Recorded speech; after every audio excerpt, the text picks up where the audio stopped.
দীর্ঘদিন পর মিরপুরে বাংলাদেশ সিরিজ জিতেছে পেসারদের দারুণ পারফরমেন্সে। রানার রেকর্ড, তাসকিনের পেস আর মুস্তাফিজের কাটারে আত্মবিশ্বাস বেড়েছে।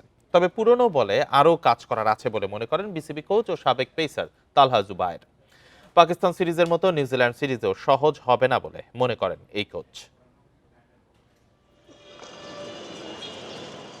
পাকিস্তানের বিপক্ষে প্রথম ম্যাচে নাহিদ রানার রেকর্ড, শেষ ম্যাচে তাসকিনের 4 উইকেট, মুস্তাফিজের ইনজুরি নিয়ে বল করা, টাইগার পেসারদের দক্ষতা নিবেদনের প্রকাশ পুরো সিরিজে পাওয়া গেছে।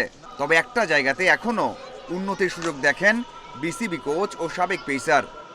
পেস বোলাররা এখন তারা নিজেরা জানে আসলে কোথায় কি করতে হবে, আমাদের ল্যাকিংসগুলো কোথায়, আমাদের মিড ওভারগুলোতে একটু সমস্যা আছে আমরা জানি, ওগুলো নিয়ে কাজ করা। আমরা সবসময় ধরেন নতুন বলেই বেশি বোলিং করা হয়ে থাকে।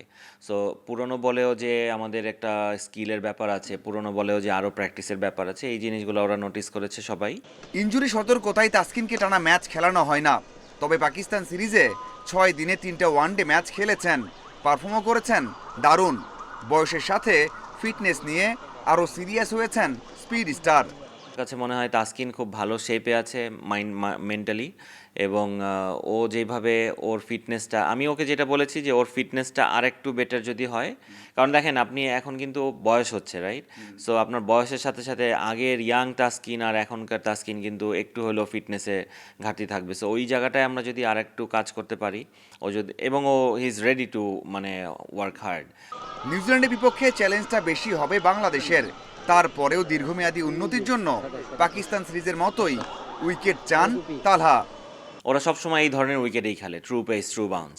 সো এই জায়গাটায় আমার মনে হয় নিউজিল্যান্ডের সাথে আমাদের উইকেটটা আবার স্পিন ট্র্যাক না বানিয়ে এই উইকেটই রাখা উচিত। আমি যদি হেরেও যাই সমস্যা নেই, কারণ এইখানে বাঁচা মরার লড়াই না, এটা ওয়ার্ল্ড কাপ না, আইসিসি ইভেন্ট না। সো আমি যদি এইখানে খেলে আমি জানতে পারবো অ্যাটলিস্ট যে আমার অবস্থানটা কী। তালহা সতর্ক করে বললেন, পেসার ও ব্যাটারদের মাথায় রাখতে হবে পাকিস্তানের মতো বেশি সুযোগ দিবে না নিউজিল্যান্ড। তবে বিশ্বাস করেন সিরিজ জিতবে বাংলাদেশি। নোটিস করেছে সবাই, এবং ওগুলো মাঝারুল ইসলাম, ইন্ডিপেন্ডেন্ট নিউজ।